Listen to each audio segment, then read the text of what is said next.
Hi. So, I may have just suffered from. Oh, what? No, I did not suffer. I may have just inflicted upon a jury deliberation process my problem of overthinking things. So, basically, I probably delayed a jury deliberation process by like 2 hours just because I was overthinking something. So, now you probably hate me. I don't know if you hate me from that, but I will try to fully explain what happened over the past 2 days, I guess 3 days. I mean, if you count the first day where all we did was select the jury and then start hearing some of the evidence, but we didn't start the deliberation until the second day of thing. That was fun. So, anyways, I was just. I was. How about we just go to the beginning? So, the beginning.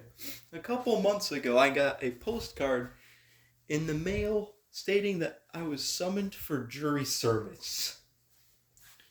So, I had to complete some kind of online questionnaire and then wait to see what happens.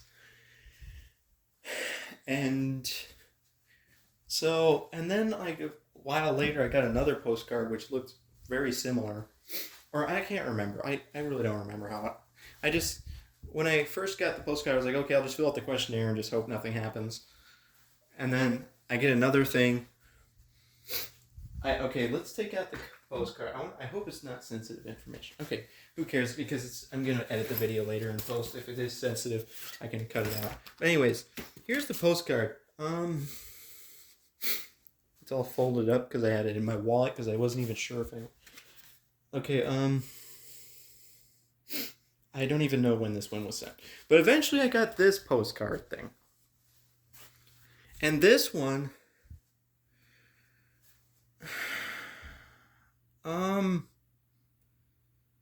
Okay, I think it was a combination of the postcard, because I think maybe when I got this initial postcard, I had already not initial.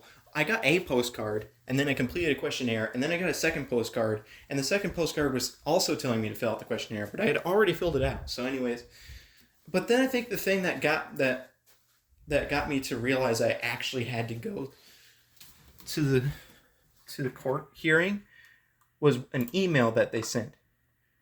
It was either an email or a phone call.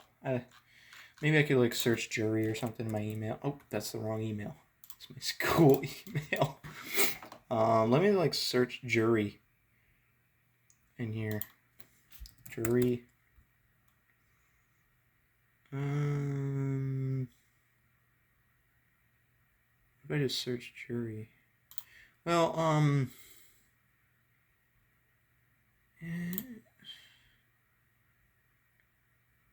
I don't remember. Okay, what was the point at which I realized I actually had to do it? I don't know, whatever. It doesn't matter. The point is, I did end up having to do it. So, but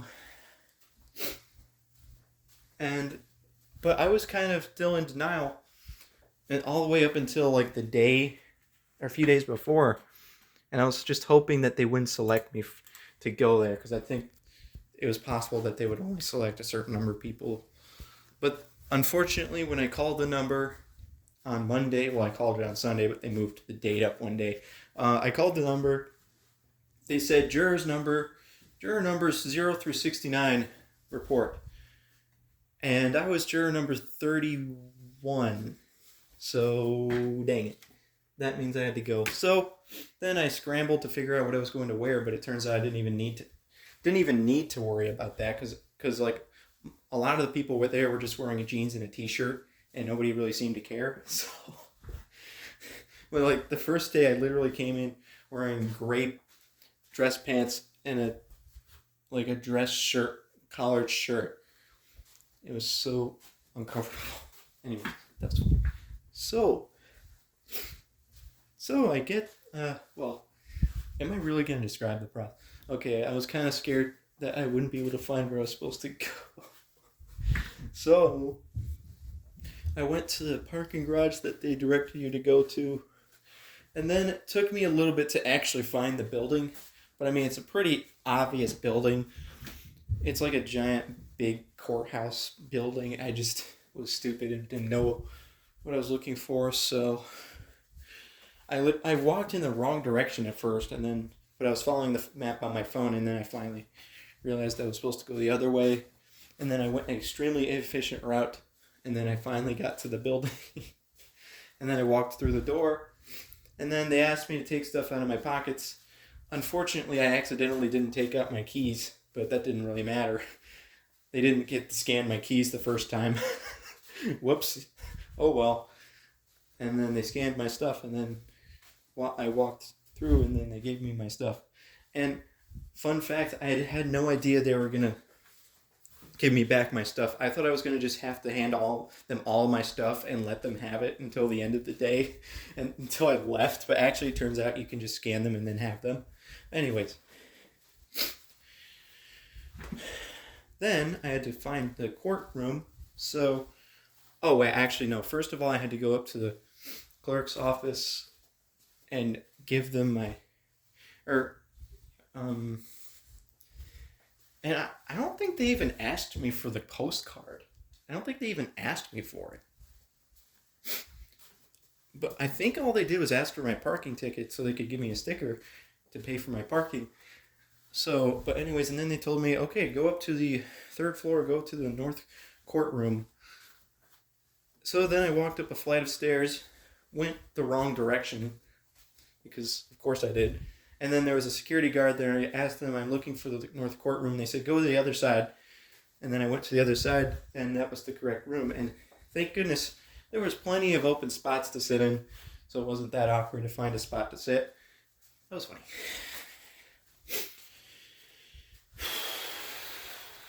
So,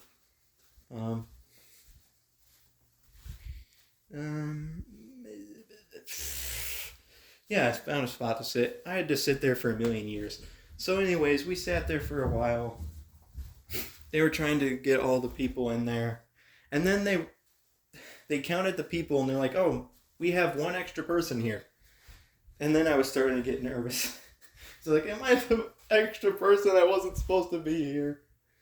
Oh no, why didn't they scan my postcard? Did they even scan my postcard? But it turns out actually there was no problem. It was just somebody, maybe they entered in somebody twice, so it wasn't me. Anyways.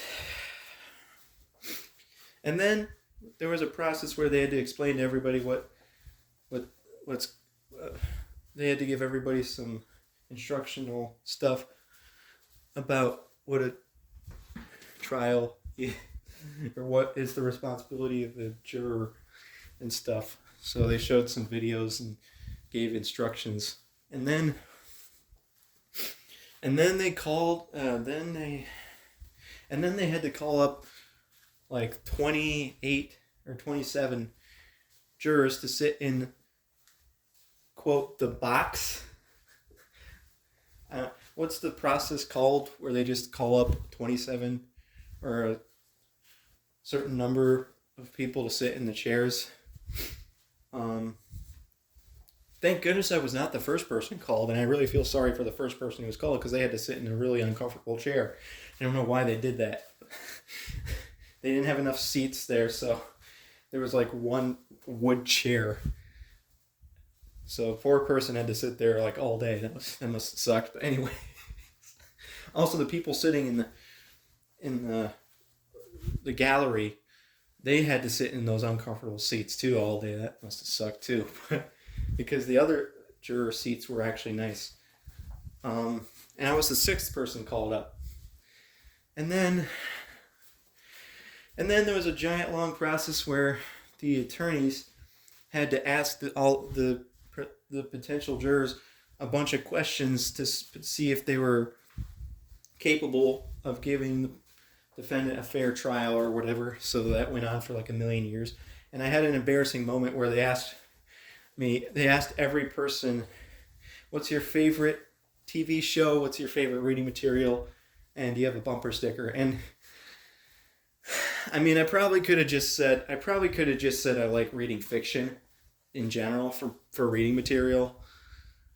But of course I had to go and make a fool of myself. I mean, it's not really like, there's nothing really to be ashamed of saying Harry Potter. But like, I don't know how helpful that really was. I gave them my literal answer of what is my favorite like series of books that I read. Basically, I was thinking, what's my favorite book series? And I guess you could say Harry Potter was my favorite, but it's a little bit misleading because I read it when I was like 9 years old.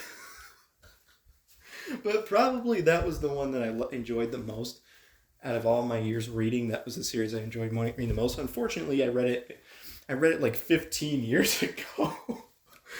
So I probably could have just said my favorite reading material was fiction. I like reading fiction, although I haven't read in a while. But anyways, and then I said my favorite TV show is The Office, which is kind of true. So anyways,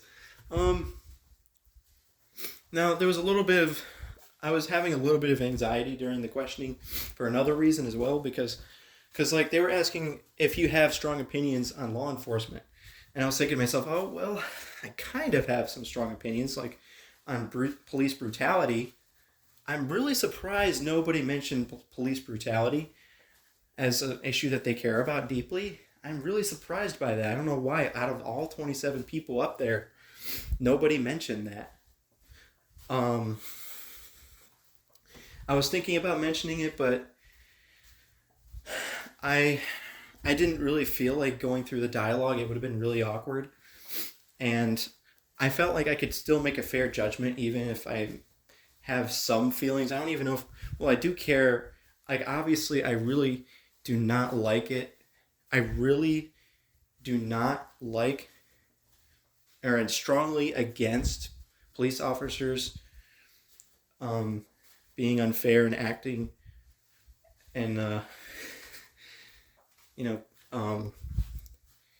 police. What is the other way to say police brutality? I am really against the police officers like being unfairly brutal, unfairly like, and like, there's the whole problem of them over targeting certain groups of people and like using excessive force and all that stuff. I'm really against that stuff. But I thought to myself, I can put that aside and just judge based on the facts of the case, the evidence, and blah blah blah, and be impartial. So I'm not going to say have a strong opinion. So I don't know if I should have said I should have a strong opinion on that, but it didn't end up mattering, I don't think, in the end result. So I don't think for this particular case that would have made a difference either way. So, but anyways, so after they finished asking the questions, then they had to select the jury. From the 27 people, they had to select 13 people. So, and then fun thing. I was so confused when they actually selected the jury, because all they said was, okay, when I call your name, you have to stand up.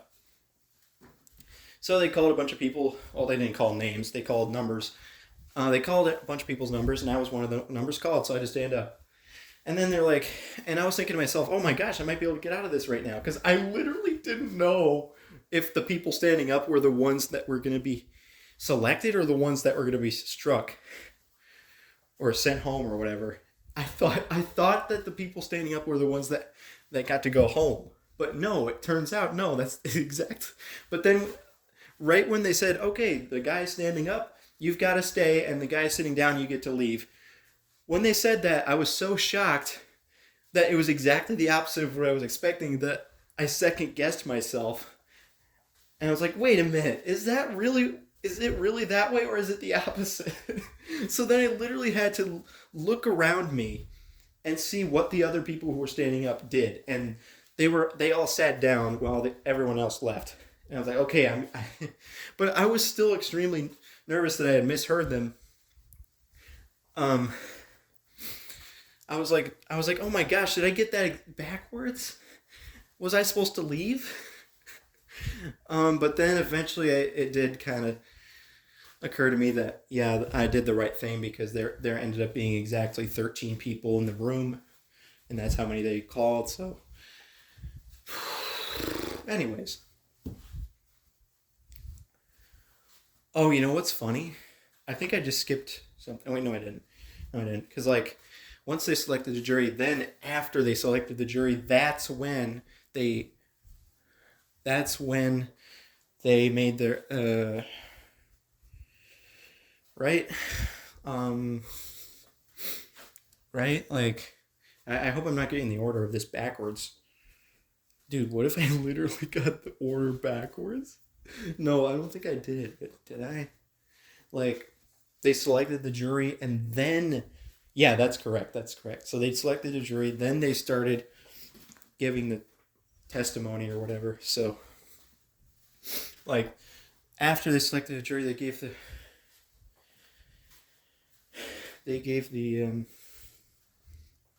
whatever it's called. Gosh dang it! They gave the presentation. That was funny. Presentation of the evidence. So, anyways, they gave the, what is it even called, dude? They gave the presentation of the evidence. The prosecutor made his opening argument, which was just to describe what happened, or what the incident was, and then what he was charged with, and then why he was charged with this stuff or something. Then he showed video, or actually, when did he show the video? Like, he called in and then he called in his 3 witnesses. And as he called up the witnesses and asked them a bunch of questions, he showed a few videos and exhibits. So he showed the video, the incident. Okay, so maybe at this point I should just say what the incident was. So basically, this guy was in a hospital room with a bunch of medical personnel. He was a patient. He was apparently he was trying to leave, but they didn't want him to leave because they had to treat him for something. So then the first police officer, what was her name, dude? Wait, what was her name? Was it like Hoover? Was her last name Hoover? I can't even remember. Why? Was it Hoover? Was her last name Hoover? I think it was Hoover, right? Dude, imagine if I get the name wrong. This would be so embarrassing. Anyways, Hoover. They call in the police officer. She gets there, and that's when the video starts, is right when she gets there, I'm assuming, right?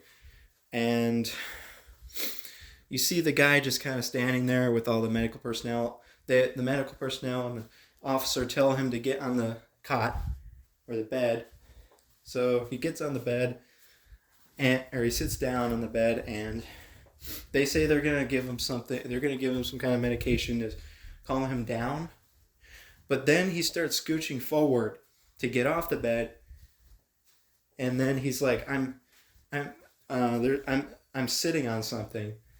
And the police officer's like, nope, that's the meth. That's the meth. So you're probably wondering, what meth? What are you talking about? I guess I'll just kind of spoil it for you. It was suspected that he was high on meth during the incident. But anyways, he's like, I'm sitting on something. Then, you know what's funny? I don't even quite know the exact details of this, because did the officer see the knife and reach for it? Or did he pull out the knife and then she reached for it? I still don't know that. It's freaking hilarious how I don't know that still, but it's okay. We came to the right verdict in the end. Spoiler alert. but he did he grab the knife or did she grab the knife and then he grabbed it away from her? I don't remember. Um, it was such a fast exchange you could barely tell what was happening. I think he grabbed the knife, or he reached for the knife. She grabbed the knife. She reached for the knife. Then he grabbed the knife. Something. Did they both have hold of the knife? I can't remember. He quickly grabbed the knife. Okay, she reached for the knife. He grabbed the knife out of his pocket. Something to the effect, okay, this is ridiculous. How do I not know this? I don't know if it's really relevant, but some weird exchange. I'll just give you what I think happened. I think she grabbed the top of the knife. No, I think what happened was he pulled it out of his pocket. The police officer reached and grabbed it, but then he pulled it away and then got up and backed away, or kind of moved away from the police officer quickly. This all happened within like a second. And then he starts slowly walking away from the police officer while holding the knife in front of him, but not really held up in a defensive position. It's more like he's holding it in front of him and pointed towards himself, weirdly. And he's holding it out in front of him towards the counter. And the police officer at some point pulls out her gun and tells him to drop the knife or something like that. And he slowly puts it on the counter. And then the police officer tells him to sit down. And then he sits down. And then the police officer starts to tell him that she needs to pat him down to make sure he doesn't have any other weapons. But he does not really comply with her orders. She wants him to stand up so that she can pat him down, but he's not listening to her. He's just kind of sitting there. And he starts kind of reaching towards his back. The police officer tells him to stop reaching behind him. But he does do it a couple more times. I mean, in fact, he keeps reaching behind him multiple times throughout the next several minutes. Whoops. So then, and then a few other police officers arrive. The first police officer the second police officer pulls the first police officer out of there, and then they close the door, and they're just kind of talking to each other for a while. And then the second police officer starts talking to the defendant. Should I just refer to him as Brian Woods? I don't know, that's his name, but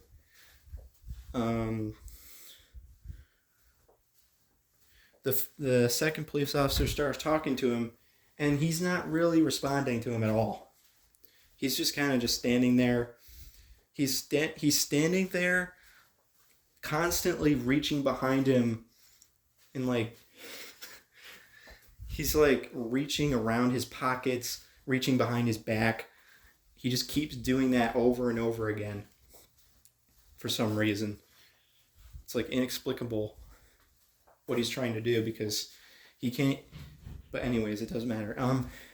The second police officer is talking to him and asking him telling him we need to do a pat down to make sure he doesn't have any more weapons. He asked him repeatedly to turn around so they can pat him down. He doesn't listen to that either. And then after a while, the defendant walks to the other side of the room, grabs a paper towel, and then turns around and walks back to where he was originally. But at that point, he's turned around. So the police officers just quickly walk in and grab him while he's turned around. And they just hold him there and tell him that they're going to pat him down. And then they pat him down and they find a second knife that was in his pocket. It was a folding knife. It was extended in his pocket. And they pull out a bunch of stuff out of his pockets, including the knife, the second knife. And then that's pretty much it, actually. I don't think there's really anything else relevant after that. So there you go. That's what happened. So anyways, they presented a bunch of evidence. So all the prosecutor did was have 3 witnesses testify. It was 3 of the police officers. That's literally it.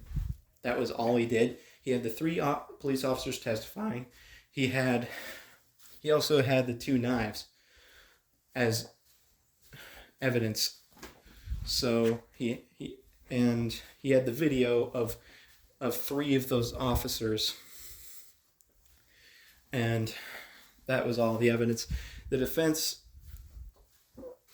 lawyer came up and just kind of gave a little bit of a speech about how we were supposed to decide on the case and stuff, and gave a few arguments, but it was kind of weird. Like, he didn't really seem to be strongly defending the defendant.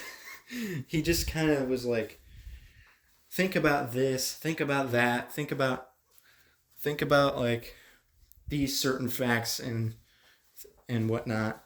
It was kind of weird how he wasn't really overly defending him, but that's not supposed to be evidence in and of itself that he's guilty. But anyways, and then that's it. Well, the prosecutor gave his final argument, and the prosecutor seemed very convinced that this was a cut and dry case and that this was very straightforward. But was he gravely mistaken? At least it ended up being that, spoiler alert, it took us several hours to come to a verdict. But anyways, after all that was done, then we were given like instructions, I think, from the judge, and it had a bunch of instructions about how we're supposed to do the thing. That was funny. How we're supposed to come to a conclusion, and it included the applicable laws and how we're supposed to come to a verdict and all that stuff. So then, after that, we were sent to the deliberation room to start deliberating, obviously. Oh no. Did I just get zeros on my stuff that I missed because I was at the jury service? Oh, that's funny. Let's see. Which class is this for? Oh, thank goodness. This was advanced. Thanks a lot for giving me a 0. That's nice, dude. That's freaking nice, man. I now have a 23% in that class. Thanks. He said I already communicated with that professor and told him that, and he said that he would let me make the exam. But anyways. And then started deliberation. I don't really remember what happened on the first day of deliberation. We didn't really get very far in that first day. It was only like a couple of hours or something, or maybe even just 1 hour. And then we had to leave. But anyways, I don't know why I don't really remember what we were doing on that first day. Or talking about. I mean, clearly we were talking about the case, but let's see here.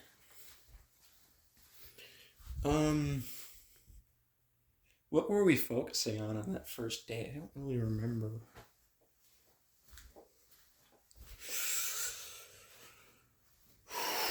Well, maybe we'll just get to the crux of the matter here, because I can't really remember the sequence of events of how we talked about it. We didn't really talk about it in a particular order. We just jumped around all over the place the whole time. Like, if we got stuck on one thing, we would just move on to another thing and just talk about that for a little bit. And anyways, so yeah, we deliberated for like an hour or so on the first day, and then the second day we came in at 8:30 and started deliberating, and we got out of the courthouse by 3:30. So we literally deliberated. I don't remember how long. It was probably like half an hour to an hour after we finished deliberating that, and then we left.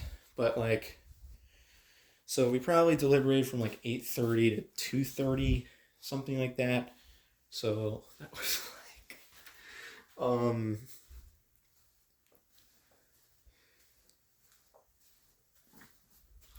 6 hours. Holy crap! So I mean, it probably took like 8 hours total of deliberation at the very most. And you know what's hilarious? The judge came in at the end and said that she could have come to a verdict within 5 minutes. That's wonderful to hear that it took us 8 hours to do what you could have done in 5 minutes. Thanks a lot, dude. Gosh. And it's not, and we didn't even make the right decision. Okay, no, we did make the right decision. Don't panic. It's just that one of the counts, or one of the charges, we ruled not guilty, but the judge said she would have ruled guilty on it. But she told us that it was okay because we were just doing our jobs and being skeptical, or we were doing our jobs and we had to be fully convinced, and we weren't fully convinced. But it's not that big of a deal anyways, because he was found guilty on the other two counts, and that was kind of most of the thing anyways. But anyways, that was funny. So let's see here.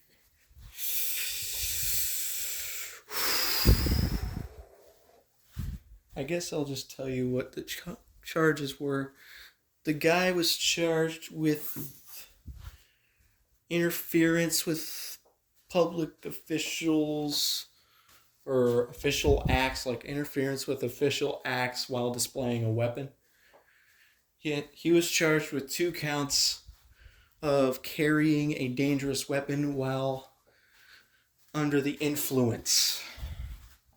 We found him not guilty on one of the counts of carrying a dangerous weapon, but it was because we kind of misunderstood what the definition of a dangerous weapon is, which is really hilarious. You would think it'd be easy to define what a dangerous weapon is, but of course they had to trip us up with stupid, confusing language.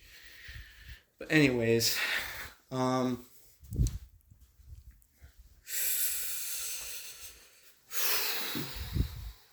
I guess I'll just give you... No, you know what? I'm not going to tell you. I guess I already told you we made the right decision, but you know what's interesting? The interesting thing is, before the judge came into our room and told us that we basically made the right decision, I wasn't fully convinced we had made the right decision, because I was kind of afraid that I was a part of a jury that convicted somebody without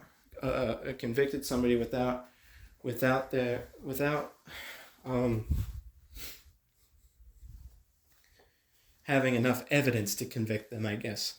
Because here's the whole problem of why it took 8 hours to come to a verdict. They didn't give us as much evidence as we would have liked, and the language in the instructions was confusing.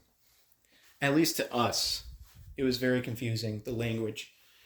That's why it took so long. Because if I had known the true definition, for example, if I had known what they truly meant by the word no and the word knowingly, then I obviously wouldn't have taken so long to agree with everyone else, or to come to the right conclusion. If I had known what they meant by the word design, then we would have gotten that one right. But there were 2 words in the whole instructions that we misinterpreted, but we still ended up kind of doing the right thing in the end. We misinterpreted 2 words in the instructions, which led us to giving a not guilty verdict on one thing when it should have been guilty, but it wasn't really that big of a deal. We misinterpreted the word design, and we misinterpreted the word know and knowingly. I guess that's two. I guess that's three words, but whatever. We also, yeah, because but anyways,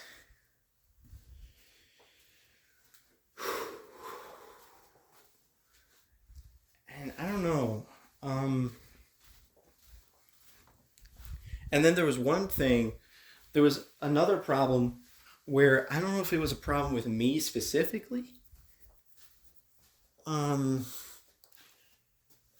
I guess it could. You could say it was a problem with me, but basically, it all comes down to the fact that I have no freaking clue what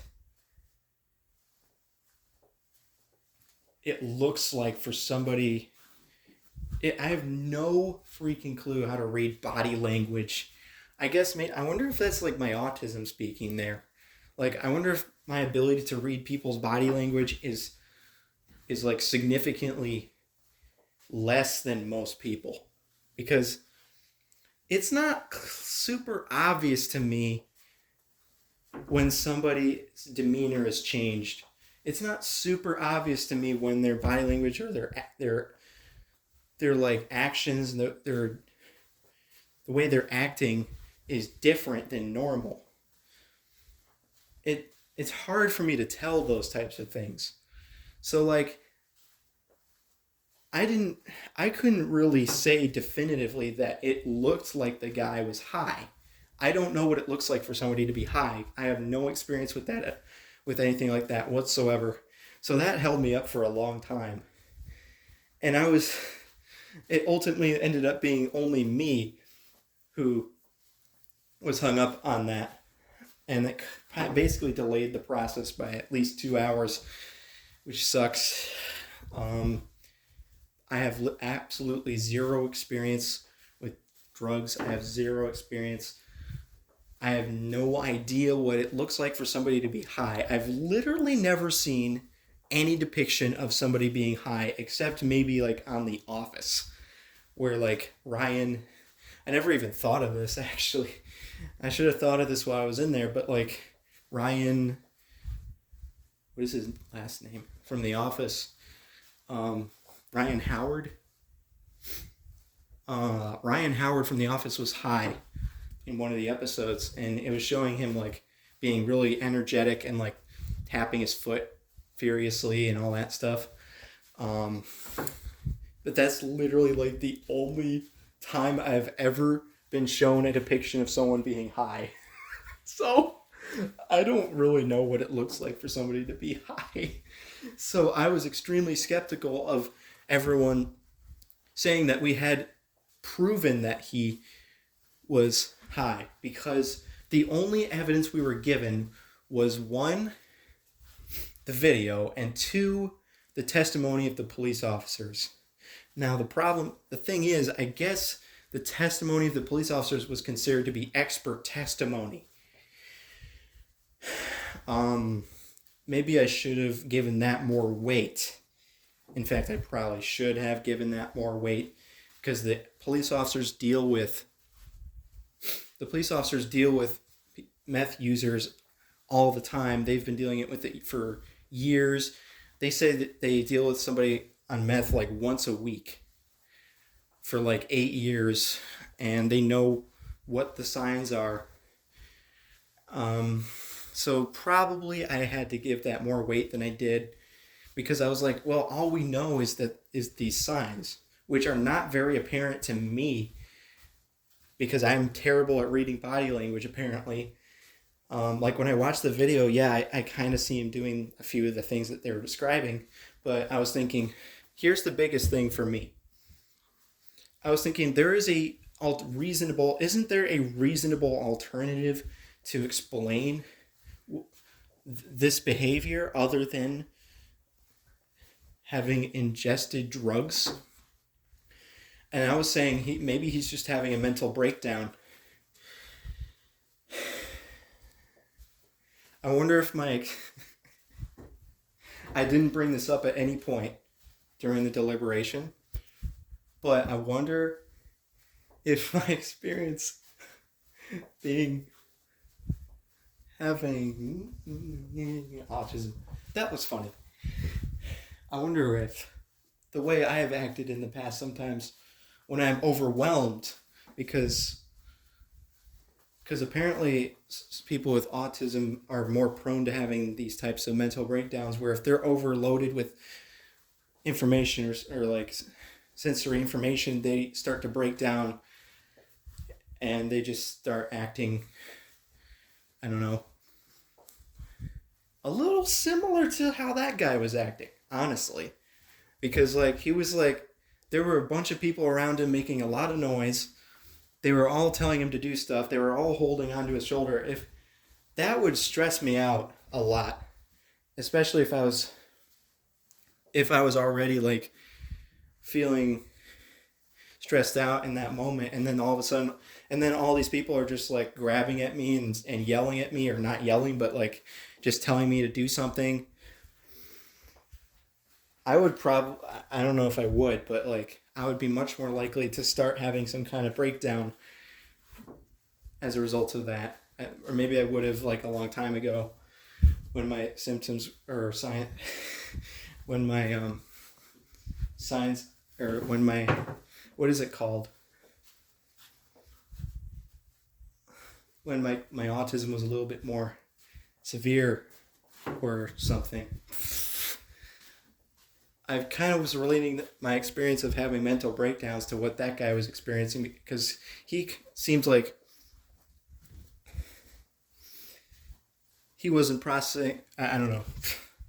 He panicked. Like it felt like he was getting too overwhelmed by all the people around him, and maybe he just panicked, grabbed his knife, and ran away because he was so overwhelmed.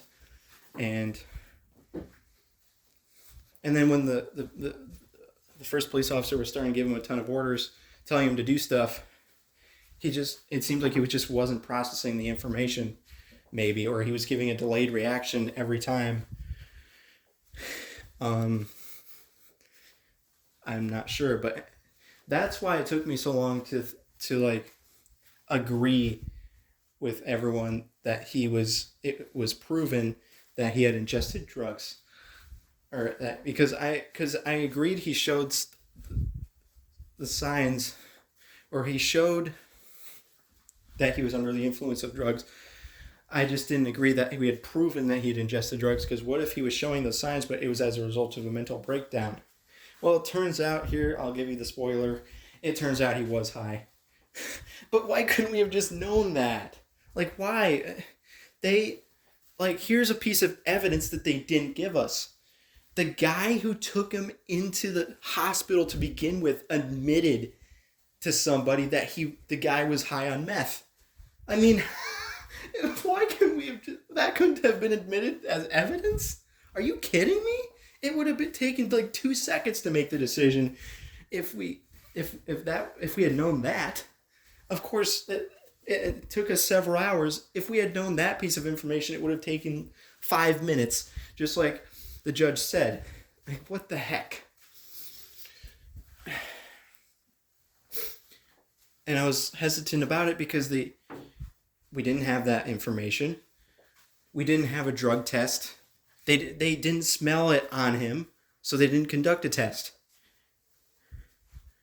So what the heck? How? Okay, but still, so I guess I gave you my process as to why it took me so long to agree that he was high. Because that's effectively what we had to do, is to say the evidence proves that he was high. And what was the evidence that we were given? The testimony of the police officers in the video. The police officers said that he showed all the signs of being high. They gave all the list of signs, like he was sweaty, he was fidgety, he was kind of delusional or having weird hallucinations or something, because he kept reaching around behind him for something that wasn't even there. I don't know, what were the other signs? He kind of had like blood on his back. Maybe he was like picking at his back or something. So like, and somebody said he was quote tweaking, and it was so embarrassing. I had to ask, what does tweaking mean? um, but anyways, all of those signs plus the fact that the police officers gave the testimony, I guess they're experts. Are they considered officially to be experts because they have so much experience with dealing with meth users? So the fact that they gave the testimony, the experts in being able to recognize somebody on meth said that they showed all the signs of being on meth.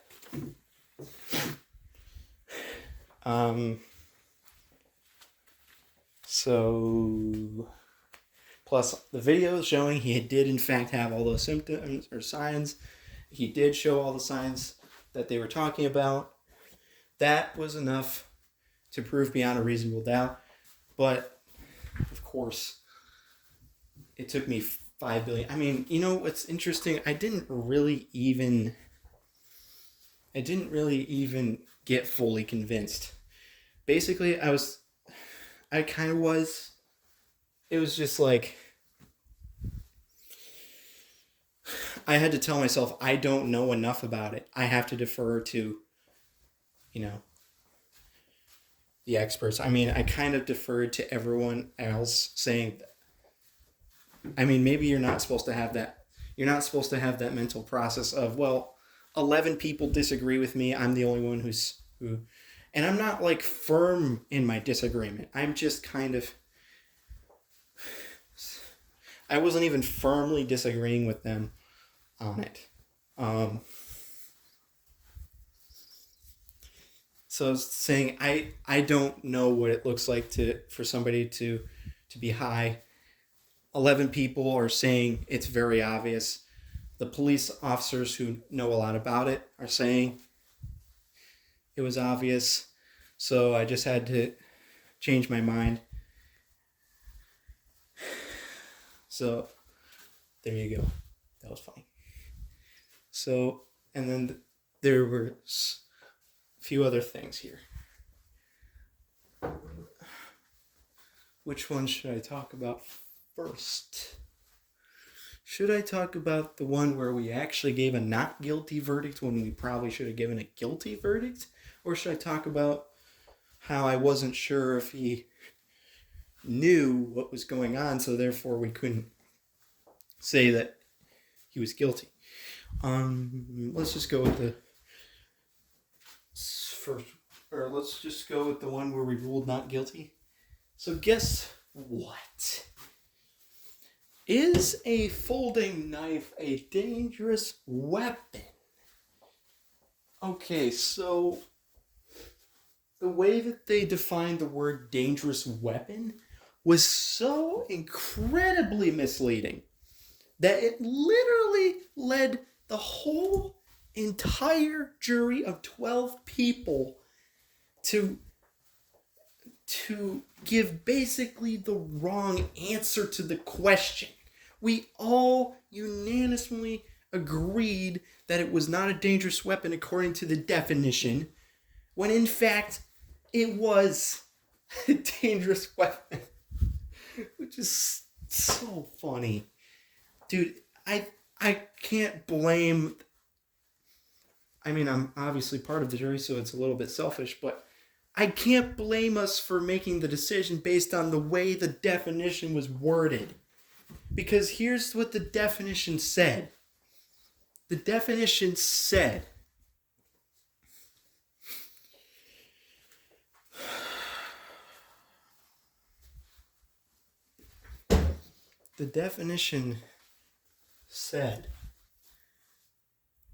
it's a dangerous weapon if it was designed primarily to inflict injury or death upon someone, or it was actually used by the person with the intent of inflicting injury or death. But here's the problem. The word design is the most misleading word that The word design was completely misleading, and it led to the whole jury coming to the incorrect conclusion. Because the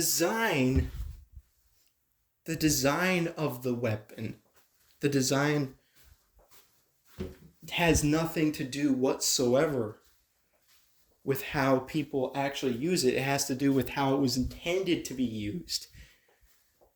And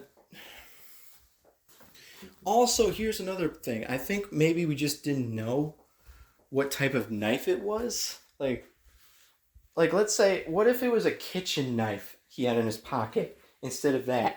Would that still have been considered a dangerous weapon according to the rule? Because it's technically not primarily designed to hurt people. It's designed to cut food. But the way that the judge explained how the folding knife was a dangerous weapon made it sound like, I don't know. I still don't understand how that was supposed to be a dangerous weapon. Because, yeah, obviously it seems like it's a dangerous weapon based on common sense. But based on the definition that they gave us, it didn't seem to really meet the definition, because maybe we were mistaken about the type of knife that it was, because we thought maybe it was just a pocket knife that was designed to have multiple uses, or not to be used primarily for hurting people.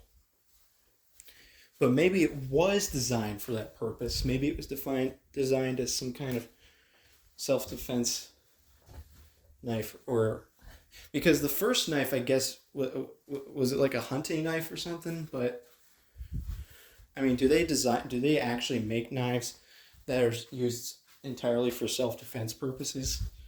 I don't even know, but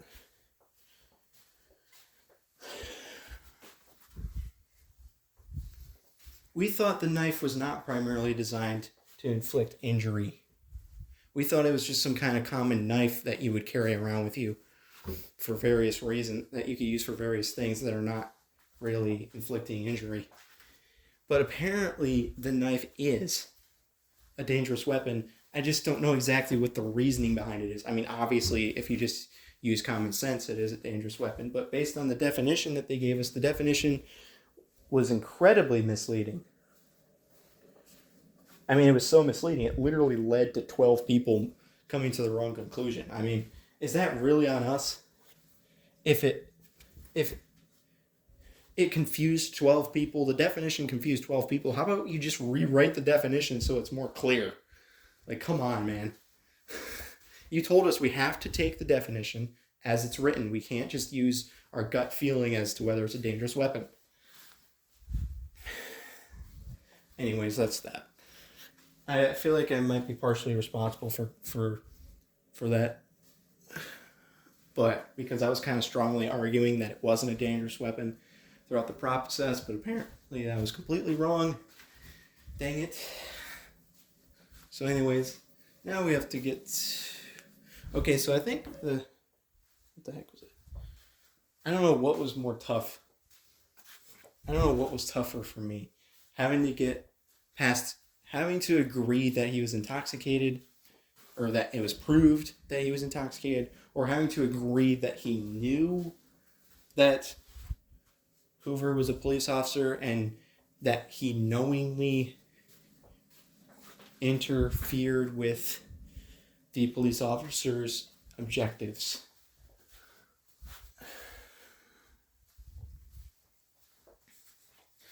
But anyways, so basically the problem we had with the interference one was that we weren't sure if he was mentally there or in a mental state to be able to be aware of his actions. But here's the thing. It was based on a definition of the word no that was completely misleading again. Because, like, this is ridiculous. The way that they define the word no, I mean, it is kind of just the standard definition. But maybe they should have used a different word than no, because the judge seemed to imply it didn't matter whether you were aware. Maybe what they actually, I don't even quite know fully what it's supposed to mean, but I think they said it's supposed to mean like a normal, reasonable person would be able to know in that situation or something like that.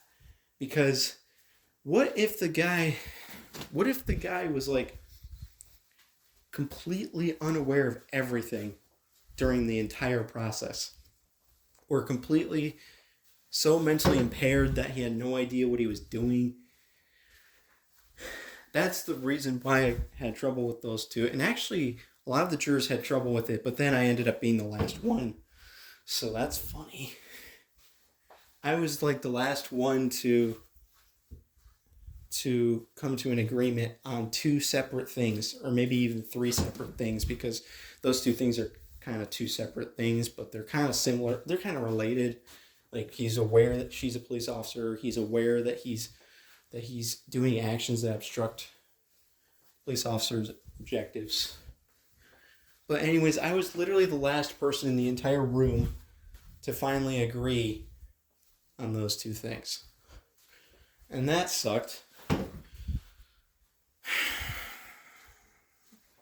So, I think maybe, I'm not entirely sure, but I think we all misinterpreted what the word no means, but we still came to the right conclusion anyways.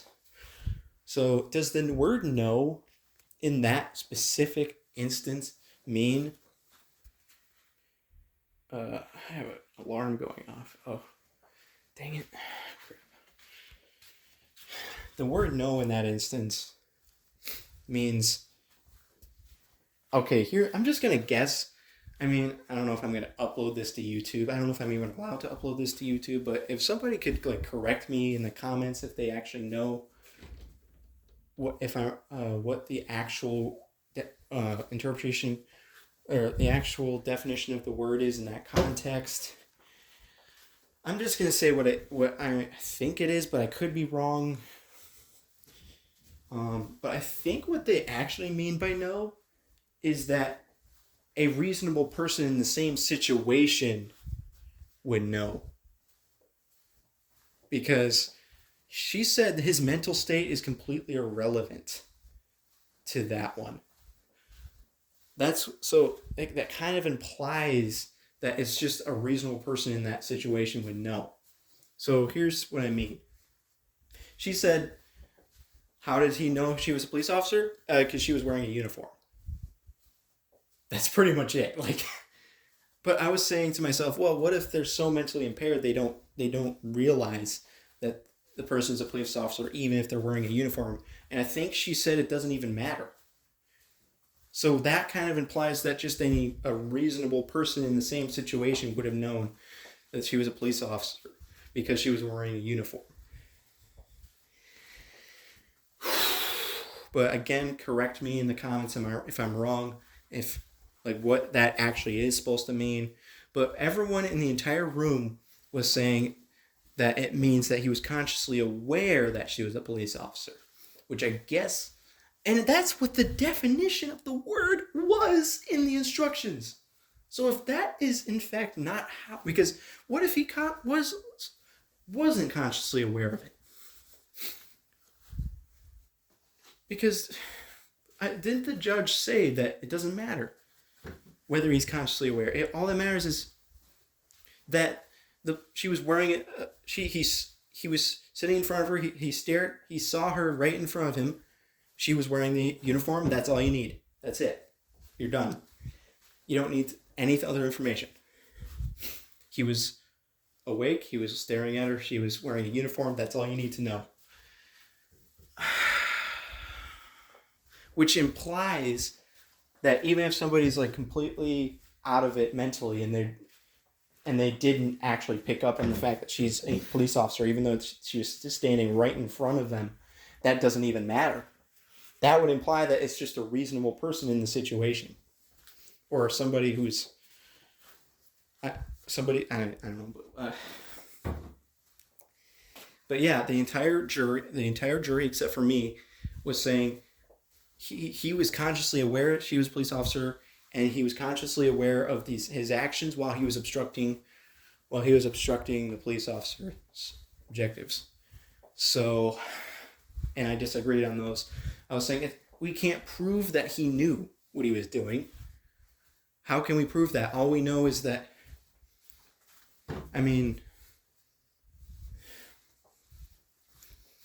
so basically the way that they tried, so for both of the things I disagreed on the jurors with, and then eventually conceded with them and agreed with them half-heartedly, the way that I got myself to agree with them was I told them to just give me all the evidence that they had repeatedly. I repeatedly asked them to tell me what evidence they have to prove those two things. So, for the intoxication thing, I was like, please tell me what evidence, give me all the evidence that you have that proves that he was intoxicated. And I already kind of went over it, but they were saying, well, he had all the symptoms. The police officers are experts because they've dealt with it a lot throughout their career. And that's enough. You don't need any drug test. All you need is the testimony of the experts that saw the symptoms. And then I asked them to convince me with evidence, tell me what all of their evidence was that he knew she was a police officer, and what was their evidence that he knowingly disobeyed the police officer. And their arguments for those were, basically they made the argument that he was consciously aware because of several actions that he took throughout the process that indicated that he kind of was mentally there. They gave me several examples of actions that he took that would indicate that he was not completely mentally impaired in that moment. They said that, first of all, he followed a few of the orders that were given instantly. Like I was saying, maybe he was just taking too long to process the information. And they're like, no, actually, in these few instances where they gave him an order, he actually followed it instantly. So they told him to sit on the bed. He sat on the bed pretty quickly.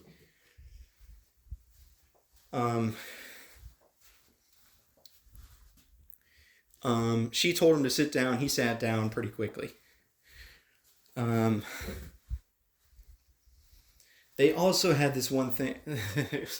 they had this one thing where and also at one point, this was later on, but I guess it is kind of evidence, is that the police officer said, we're going to search you. And he said, I didn't do anything. How could he have understood that? How could he have understood what the police officer was getting at and responded instantly if he was taking forever to process information? And then he had this interaction with the other guy in the room where the other guy was like, what are you doing? And then he responded with I'm not doing crap. Okay, seriously. He said the S word, not crap, but whatever. I don't know if that's even what he said. They said the jurors said that's what he said. I couldn't really hear it.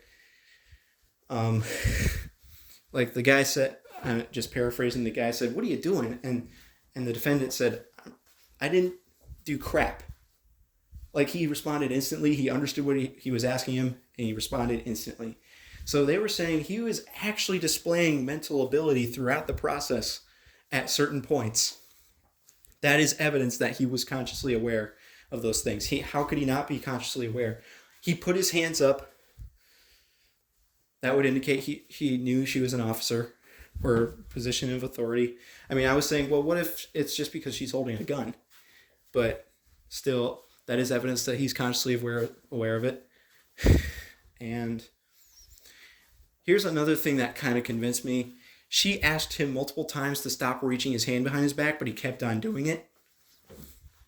That is clearly disobeying her orders. But I mean, I guess that doesn't really have much to do with whether he was consciously aware of what he was doing, but still. Anyways, I think I've explained my point enough. So it was so painful. I felt like I was kind of conceding on something I didn't fully agree with in both of those cases. But it turns out in the end that they were all right all along. I was wrong. Um, I mean, they technically, I don't think they were right with the interpretation of what the word no meant in that situation. But they were definitely 100% right about him being high. I was 100% wrong. I mean, um, they were kind of, I guess, maybe a little bit off in what the word no means, but they still came to the right conclusion anyways. So it turns out the two things that gave me the most trouble throughout the whole process, and then I finally conceded to it. It was the right thing to do for me to concede to it. I mean, process wise, maybe it wasn't the best process because I should have just stuck to what I believed. But at the same time, then that would have lengthened it even longer. Like, results good, process maybe not so good. There, I'm not sure, but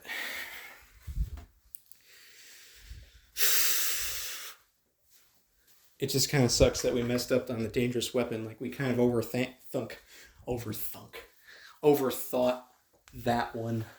Turns out, oh, it's a folding knife. It was the fact that it was extended in his pocket. Is that what it is, or would it have mattered if it was extended? Either way, they ruled it was a dangerous, or we should have ruled it was a dangerous weapon according to the judge. So whatever. Well, not whatever, but I mean, we already charged him with the other knife, so it didn't really make that much of a difference. I don't know, but she said it was okay that we ruled not guilty because we had to be fully convinced. We were just doing our jobs, so it's not that big of a deal. She literally said it's fine. So, anyways, and she said maybe she should have done better with the instructions. Like, we didn't know what the word design meant. We didn't know what the word no meant.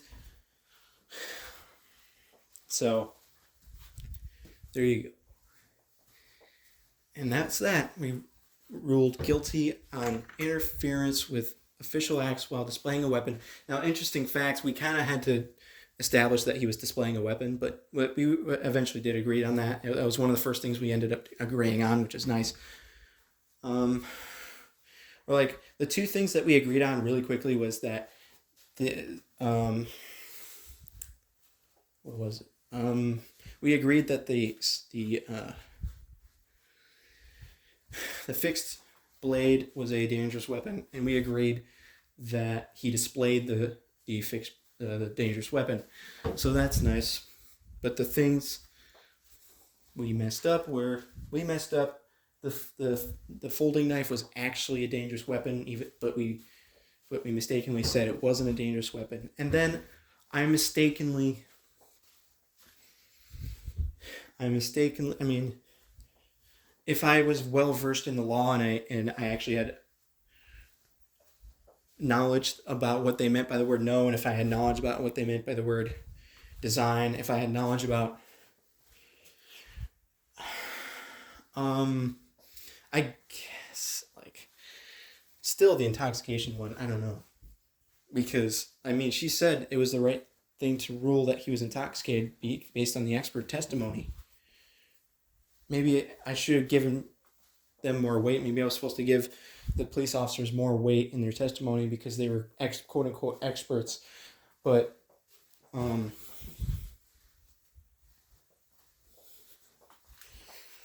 I guess in the future, if somebody says they have 8 years of experience dealing with meth users once a week for 8 years, and he displayed all the signs of meth use, then I think that's enough to rule that he was high on meth. So I guess that's on me there.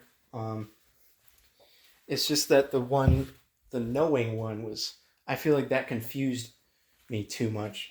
I feel like their definition of the word no was not good according to what she implied, according to what the judge implied that the word no was supposed to mean there. I feel like that was misleading because they said consciously aware. She implied that it didn't matter if he was consciously aware. I feel like that's a contradiction right there. Like, she said as long as he's awake, He's staring at the person. She's wearing the uniform. That's enough to indicate that he knew. But what if he was awake and he was looking at her, but he wasn't processing the fact that she was a police officer? I feel like I literally asked the judge directly. I told the judge directly, what if he's in a mental state to where he can't recognize that? She said it doesn't matter. Like, I'm pretty sure she said it doesn't matter. All that matters is the police officer was standing in front of him wearing a uniform, and he was looking at her. That's all that matters. So, I think, based on what she said there, I feel like that the definition of the word no was misleading. So, anyways, where was I going with this? Let's see here. Did I go into detail about how I was the last person to agree on those 3 points? So the 3 points that I couldn't agree on were that he knew she was a police officer and he knowingly obstructed the police officer's objectives, and he was intoxicated or he was under the influence. So those are the 3 things that 11 people said were true, and I said we didn't have enough evidence to prove it. And I literally basically made them convince me of those 3 things. And it took like an extra 2 hours. Ugh, it sucks, man. I feel like I held up the process, but at least we kind of came to the right conclusions, sort of. In the case of the folding knife, we did technically say not guilty, but if we're not sure about something, we have to rule not guilty if we're not sure of it. So the judge said it was fine that we ruled that because we weren't convinced.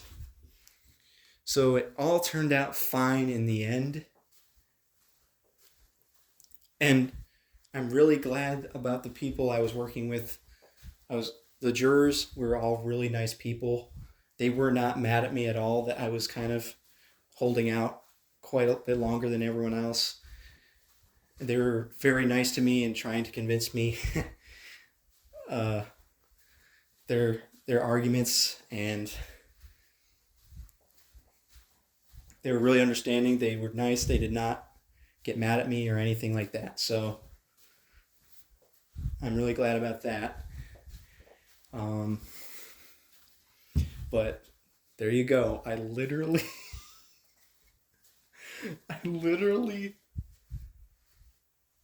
what is it called when basically you're the last person that everyone else has to convince of something?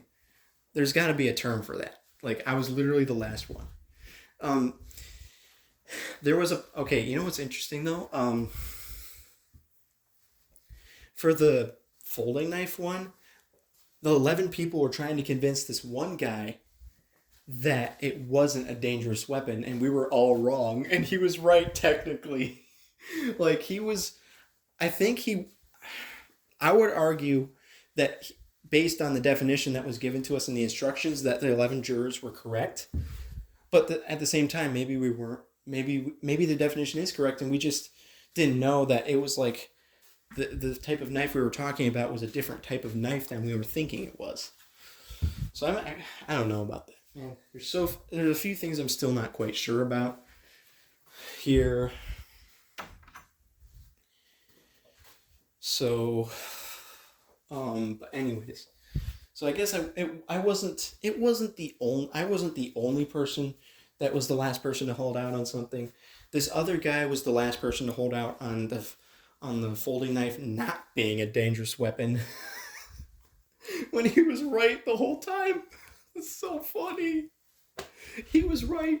It was considered a dangerous weapon. 11 people were wrong. Based on our interpretation of the definition of a dangerous weapon, I don't know. Yeah, I'm still a little bit confused by that one. But basically, after he conceded to everyone, unfortunately, I mean, probably fortunately though, because it was, because like if we had, if the guy hadn't conceded that, who knows what would have happened? Who knows how long it would have taken? I mean, if how on earth would 11 people have changed their minds to fit that guy's opinion? Right? Like, what's more likely, 11 people changing their mind to fit that guy's opinion, or that guy changing his mind? But anyways, like honestly, like jury deliberation, there's a problem where a lot of it is peer pressure because basically I kind of was peer pressured into um agreeing with the 11 people on those things. um but I don't know, because like, what if I disagreed with them but I was wrong? That would have been horrible if I had just held up the whole process, and not only held it up, but held it up on reasons that were invalid. That's funny. I feel like jury deliberation situations place a very, very, very strong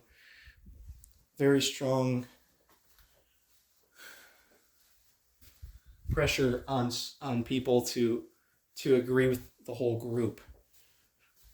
It places a very strong pressure on them to do that. And should I be admitting that basically I was peer pressured into coming to those conclusions? Was I peer pressured? Kind of. Was I supposed to use the evidence that 11 people were strongly convinced of something as evidence that the thing is true? I don't think that's how you're supposed to do it. You're supposed to just make the decision by yourself or based on the evidence. What the jurors think is not evidence. But results over process. The results were essentially the right results. Man, that's a horrible way to end this thing, saying, oh, I didn't really quite do the process correctly, but at least we got the right result. Are you kidding me? This is terrible. But I'm sorry, I just don't have experience. I have so extremely little experience being or exposure to people who are high, and the word no apparently is not the most easy word to know what it means.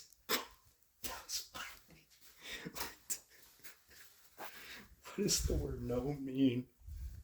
So,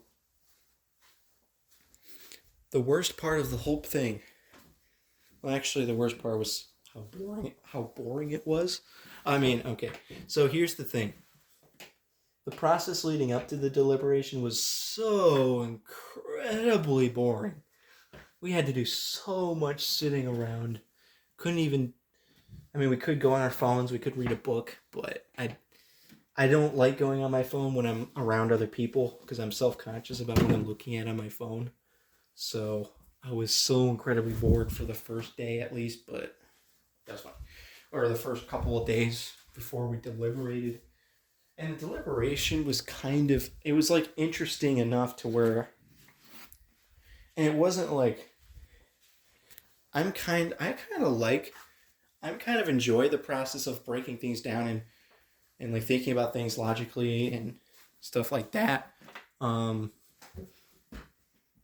like, I enjoy that aspect of it, but the thing that really, really sucked was when I was the last person that had to be convinced about something for 3 separate things. That was terrible. Man,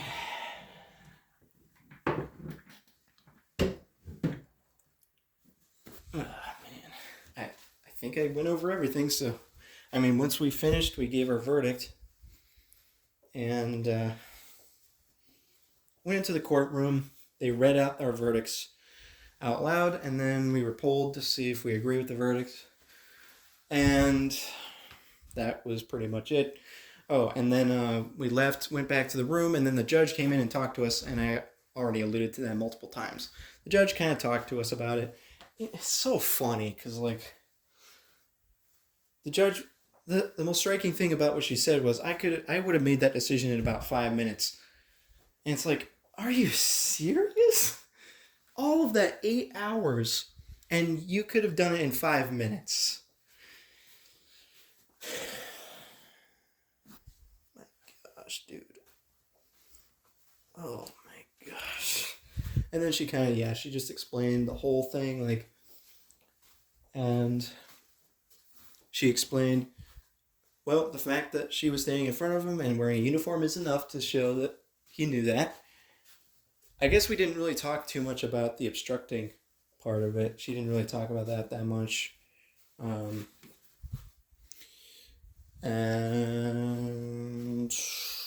then she talked about how, well, the folding knife is a dangerous weapon. So whoopsie daisies, you didn't make the right decision on that.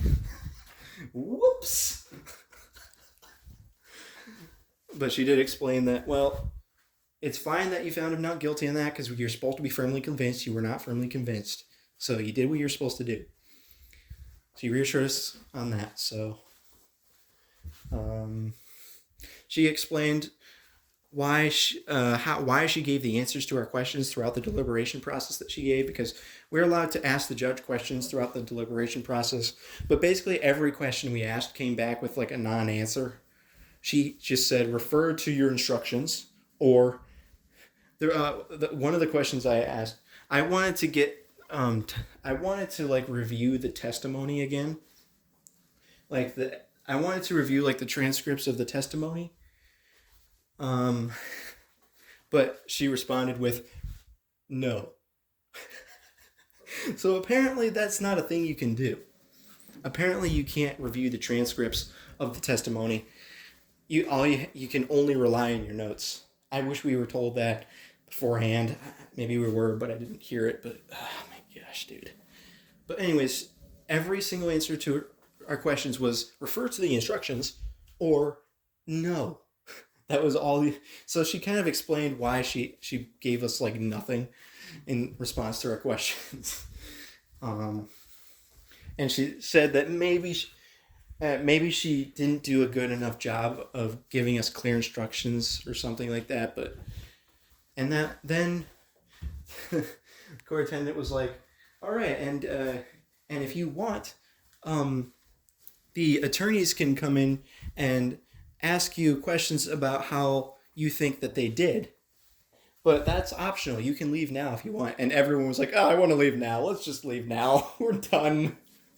Dude, I think everyone may have left, although I'm not sure. Maybe a couple people stayed behind. But anyways.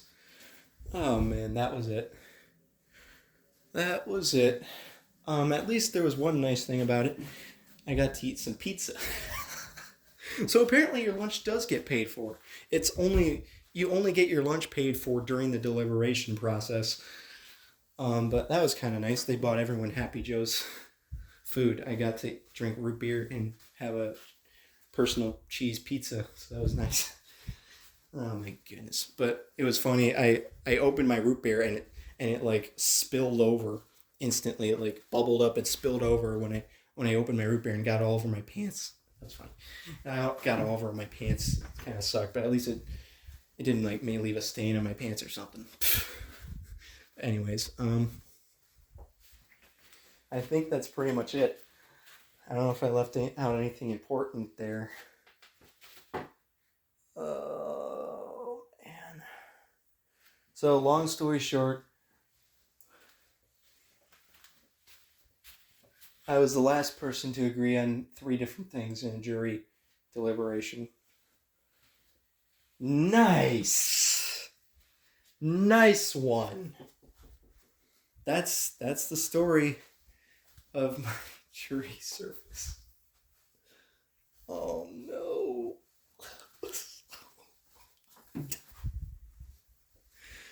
Oh my goodness.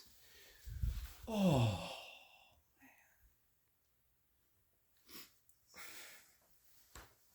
That was funny.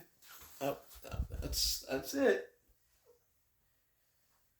I have no idea if I can even upload this to YouTube. Am I allowed to upload it to YouTube? I'm not sure. I don't want to call them again, but I think I might literally call the courthouse and ask if I'm allowed to like talk about the case and the whole process of the case publicly. Am I allowed to do that? I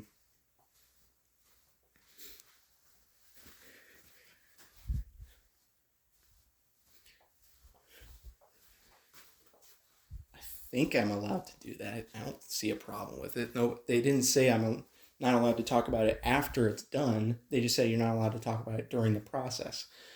So, but I'll call, or maybe I'll just Google and see if it's okay. Maybe that'll be fine, good enough. Dang it. So yeah, that's it. That was. I mean, this most stressful part of it. Well, besides the fact that I was bored all the time, besides the fact that I wore dress clothes the first day and was really uncomfortable. And I mean, I was kind of like, before I got there, I was stressed. I was afraid that I was going to screw something up. But I didn't really screw anything up. Like, even when I was holding up everyone in the jury, I still technically wasn't screwing it up because I have to be firmly convinced of it to give a guilty verdict. I wasn't fully convinced. So I was technically doing the right thing, but logistically speaking, he was holding up the process and kind of being an inconvenience to 11 people in there, and it felt really terrible. Felt really terrible to be an inconvenience to them and to literally everybody in the whole like the whole entire everybody in the entire trial, all like the lawyers, the judge, the court attendant, the people watching the trial, the defendant, all of them. I felt like I was being an inconvenience to them by holding up the process, by not agreeing with the 11 people initially. But yeah, that was like the worst part of it, was how I was the last person to agree on 3 different things. Ow. But I guess I'll just end on one. I'll end on the positive stuff and give a positive ending here to the video. The positive thing is, here's the 2 things that were the best aspects of the process for me. The one was logically thinking through the case and arguing about it, and that was a really fun process for me. Like, I just like talking about it with everybody and thinking through it and stuff. That was kind of fun. And the thing that was the best, I'm not being corny or insincere. I sincerely am saying that all the people there were so nice. I really enjoyed working with them. They were very understanding, even when I was the last person to agree. Even when I was disagreeing with all of them, I was literally going against 11 people, and they were still extremely nice and understanding. And yeah, that's pretty much it. And there you go.